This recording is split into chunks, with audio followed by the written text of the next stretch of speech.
नमस्कार. ही आजची अतिशय सुंदर आणि हृदयस्पर्शी अशी कविता आहे. ही कविता आहे गौरी चौधरी यांची. त्या कवितेचं शीर्षक आहे स्त्री देहाची आत्मकथा, मी तुला शिकवत आहे. हे पुरुषा, मी तुला ओरडत नाही, मी तुला उपेक्षितही करीत नाही. मी तुला फक्त समजावते आहे. तुझ्या डोळ्यांमधून माझ्या देहाला वाचताना मी आज स्वतःच तुझ्याशी बोलत आहे. होय, मी एक स्त्री आहे. होय, मी एक स्त्री आहे. पण माझं स्त्रीत्व म्हणजे केवळ वाकडी वळण नसलेली कातडी नाही. पण माझं स्त्रीत्व म्हणजे केवळ वाकडी वळण नसलेली कातडी नाही आणि नुसताच मासाचा गोळाही नाही.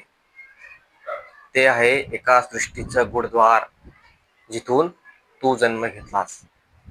जिथून तू जन्म घेतलास. मी जेव्हा तुला पहिल्यांदा हृदयाखाली धरलं, तेव्हा तुझा श्वास माझ्याच दडदडीत मिसळला होता. माझं रक्त, माझी वेदना, हे सगळं तुझ्याच अस्तित्वाला कारणीभूत ठरतं. म्हणूनच होय, म्हणूनच आज मीच तुला माझ्या देहाचा अर्थ समजावत आहे. माझे स्तन केवळ वासनेचे केंद्र नाही. हे पुरुषा, माझे स्तन केवळ वासनेचे केंद्र नाही. ते तेव्हा सुंदर असतात जेव्हा एखादं पालक डोळे मिटून त्या जगण्याची भाषा शोधत असतं. त्यात मी अमृत साठवते आणि पुरुष म्हणूनही तुलाच हाच अनुभव यायला हवा की मी अमृत देणारी आहे, जीवन देणारी जननी आहे, उपभोग नव्हे. माझं पोट जिथं जीव उगम पावतो माझं पोट जिथं जीव उगम पावतो ते केवळ सौंदर्य स्पर्धेचं मैदान नाही, ते आहे सहनशक्तीचं महासागर. पण तू जर प्रेमाने पाहिलंस तर त्या रेषांमध्ये तुला तुझं स्वप्न रूप, तुझं स्वतःच रूप दिसेल. माझ्या योनीत जेव्हा तू प्रवेश करतोस, हे पुरुषा, जेव्हा तू माझ्या योनीत प्रवेश करतोस, तेव्हा तू केवळ तुझ्याच वासनांचं उत्तर ठरू नये. ती नवजीवनाचं द्वार आहे. ती नवजीवनाचं द्वार आहे. तिथं तुझाही पुनर्जन्म घडू शकतो.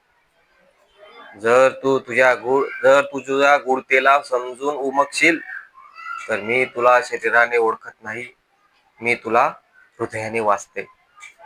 मी तुला शरीराने ओळखत नाही, मी तुला हृदयाने वाचते. आणि तसंच तू मला वाचावंस असं वाटतं, कारण मी एक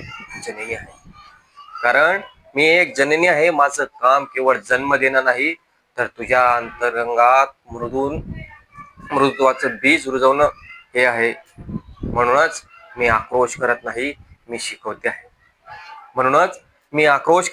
मी शिकवते आहे, प्रेमाने, मौनाने, अस्तित्वाच्या पातळीवर, की माझा देह हा तुझ्या पुरुषत्वाचा आरंभ आहे. माझा देह हा तुझ्या पुरुषत्वाचा आरंभ आहे.